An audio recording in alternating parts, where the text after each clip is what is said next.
Alors intéressons-nous maintenant à l'API Lookat. Alors cette API est tout simplement issue de la classe Transform et c'est une méthode publique. Alors elle va nous permettre tout simplement de faire pointer un objet en direction d'une certaine coordonnée. Alors pour ce faire ici, j'ai représenté, comme vous pouvez le voir, la Terre qui est ici avec planète Terre, qui est une simple sphère avec une texture, et j'ai aussi un jet ici, un vaisseau spatial qui nous permet ici de voir un petit peu comment tout ça va se comporter. Donc on peut voir son vecteur avant, son vecteur haut et son vecteur de droite.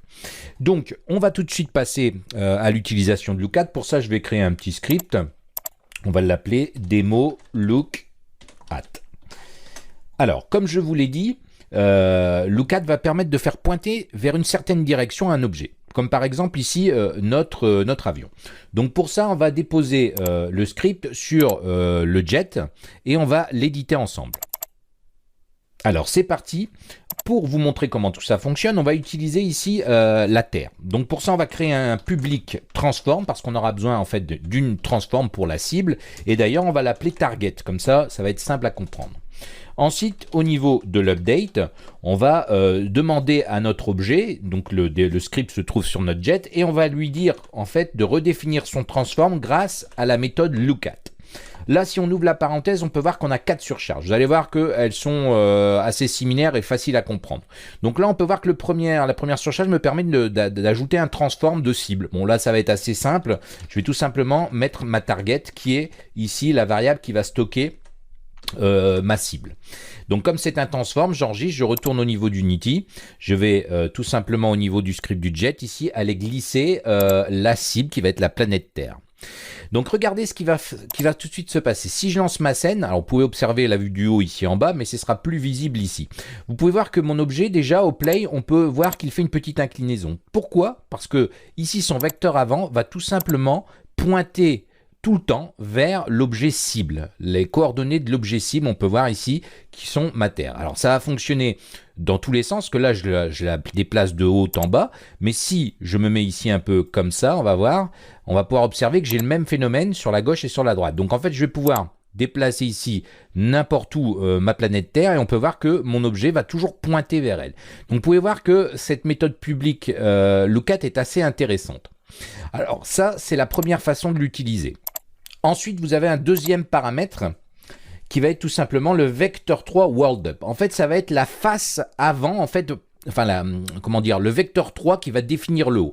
Par défaut, ça va être le vecteur 3 .up. Vous allez voir que si ici je ne modifie, je mets que ça et que je relance ma scène, on va avoir exactement le même résultat. On peut voir que ça suit toujours de haut en bas et ça ne change rien du tout.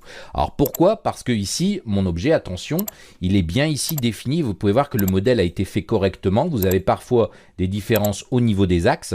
Comme là, vous pouvez voir que j'ai bien le up qui est bien en haut, le forward ici et le right qui est ici sur la droite. Voilà, comme on peut l'observer. Donc faites bien attention quand vous utilisez ça, que vous ayez le bon comportement en fonction du vecteur 3.up. Là, on peut voir que c'est celui-ci. Mais imaginons justement que c'est mal fait ou que je voudrais faire ça différemment. Je peux définir par exemple ici, à l'inverse du up, je pourrais prendre le down.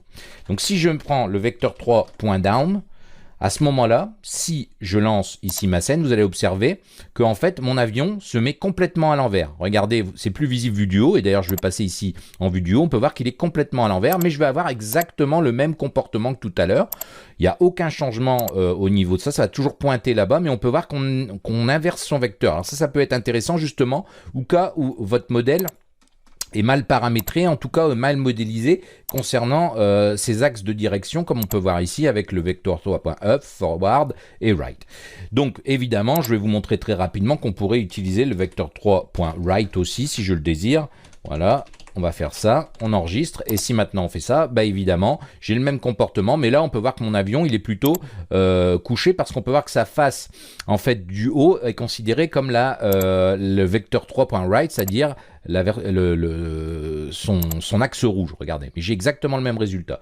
Il faut bien comprendre ici que j'utilise celui-ci.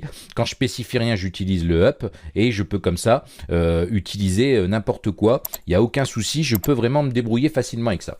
Alors vous allez me dire, il y a plusieurs surcharges. Ben, si on regarde bien, on va repartir ici au début.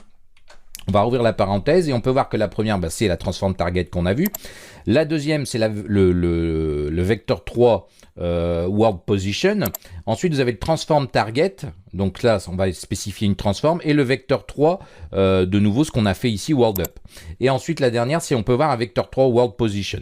Bon, en fait, c'est tout simplement un vecteur 3 world position. Ça veut dire que ici, tout simplement, imaginons que je veux que mon avion pointe, regarde le vecteur 3.0. Alors pour ceux qui ne le savent pas, le vecteur 3.0 c'est vecteur 3 0 0 0 sur les 3 coordonnées. Regardez ce qui se passe. Alors pour que vous compreniez bien, on va se mettre ici comme ça et on va déplacer notre planète Terre ici sur le vecteur 3 0. Voilà, on va se placer au-dessus.